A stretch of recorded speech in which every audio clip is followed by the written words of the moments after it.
Most people today are not thinking for themselves. Let me be more precise. Most people believe they are thinking for themselves. They believe their opinions are their own. They believe their values were chosen freely. They believe their personality is authentic. Nietzsche would call all of this a delusion. The herd does not force you to conform. It does not need to. It simply makes conformity feel like freedom. You post what everyone else posts. You want what everyone else wants. You believe what everyone else believes.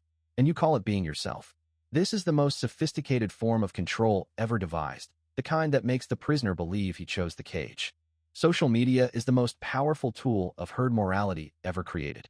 Not because it censors you, because it rewards you for conformity and punishes you for deviation. Post something that everyone agrees with. You get likes. You get validation. Your brain releases dopamine. Post something genuinely original, something that challenges the group, and watch what happens. The silence is deafening. Or worse, the backlash. The herd does not need to argue with you. It just needs to make you afraid of being alone.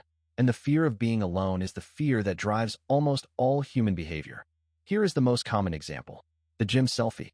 Someone goes to the gym for 3 days, takes a picture, posts it with a motivational caption, gets 200 likes, feels accomplished, and then never goes back. What exactly happened here? They performed effort. They did not make effort. They confused the appearance of discipline with discipline itself. And the herd rewarded them for it. The herd always rewards the performance. It never rewards the substance. Because the substance takes years. The performance takes 5 minutes.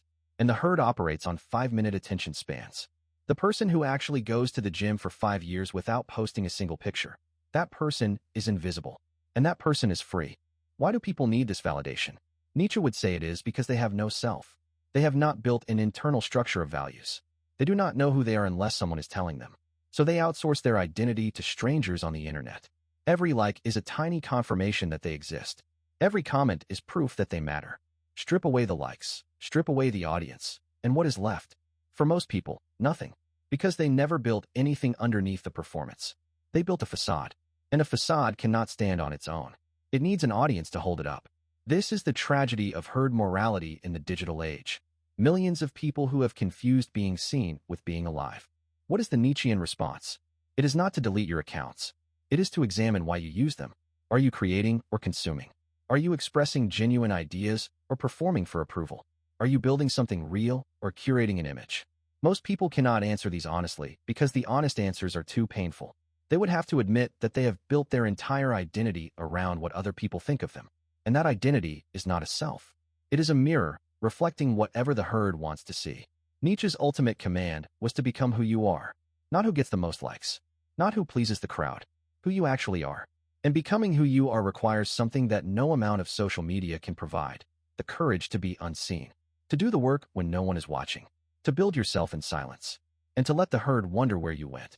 The person who disappears from social media for 6 months and comes back transformed, that person understood something. They understood that growth happens in private, that the work requires solitude, that the opinions of strangers are not fuel, they are noise. Nietzsche would call this the path to the Übermensch, not the path to more followers, not the path to better engagement, the path to becoming someone who does not need to be seen to know they exist. The herd will always be there. It will always welcome you back. It will always tell you that you are fine just the way you are. But you are not fine. You are capable of more. And you know it. The only question is whether you have the courage to disappear long enough to find out what that more actually is.